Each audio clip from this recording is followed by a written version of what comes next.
Namaskar and hello to all valued viewers. A warm welcome from Mass Network. Myself Malapadia and with me is my colleague Mr. Shwetal Sarvaiya. Have you ever thought that why do all major countries trade mostly in the US dollar currency? Many of you would be aware and many might have just accepted it, though there may be some inquisitiveness about it. So if you are really interested in knowing about the birth, rise and the might of the US dollar, this Commerce Info session is for you. In this part 1 session, we will cover the history and rise of the US dollar, and in the part 2 session, it will be the might of the US dollar. To understand the history and rise of the US dollar, we need to travel back into the early 19th century. The Federal Reserve Bank printed the first US dollar in 1914 under the Federal Reserve Act to counter the unreliable and unstable currency system of banknotes issued by the individual banks.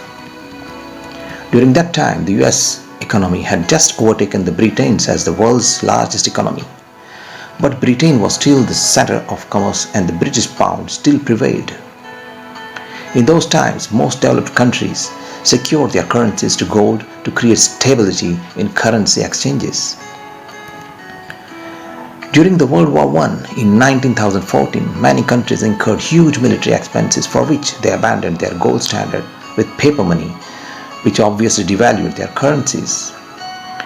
In 3 years of war, Britain, which had staunchly held the gold standard to maintain its position as the world's leading currency, found itself having to borrow money for the first time. Amidst this crisis, the United States became the lender option for many countries that were willing to buy US bonds. In the year 1919, Britain was finally forced to abandon the gold standard, which almost zeroed the bank accounts of the international merchants who traded in pounds. In this very situation, the dollar had replaced the pound as the world's leading reserve. As a proven tactical policy during the World War I, the US followed it again and entered World War II at a much later stage. Before it entered the war, the US served as the provider of arms, weapons, goods and supplies to all allies. The US collected major part of its payment in gold, and as a result, by the end of the war, the US owned the vast majority of the world's gold. Eventually, the countries had emptied their gold reserves and couldn't return to the gold standard. In July 1944, delegates from 44 allied countries met in Bretton Woods Mount Washington Hotel, New Hampshire, to come up with a system to manage the foreign exchange that would not put any country at disadvantage. It was decided that the world's currencies couldn't be linked to gold, but they could be linked to the US dollar, which was again linked to gold.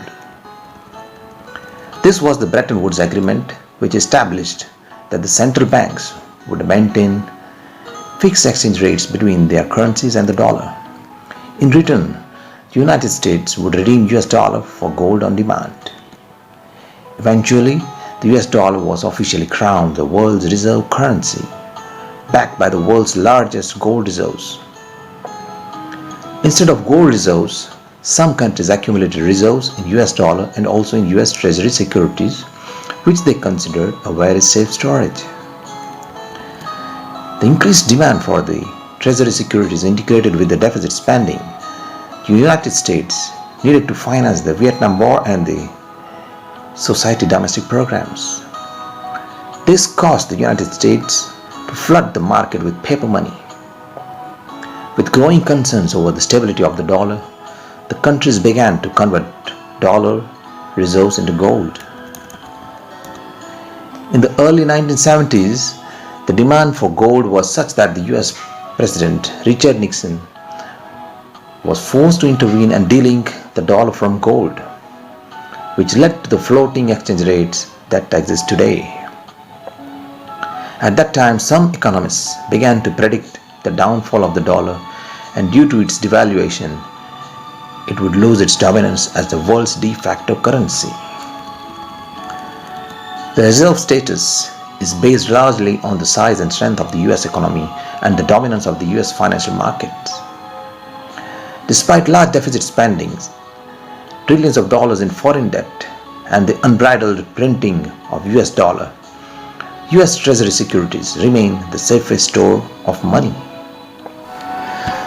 A professor of international studies at a prestigious college says that the rise of the dollar order was built on four pillars: the robustness of the US economy, the widespread belief in the American model of finance, the wealth of US financial institutions, and America's leading role in international affairs.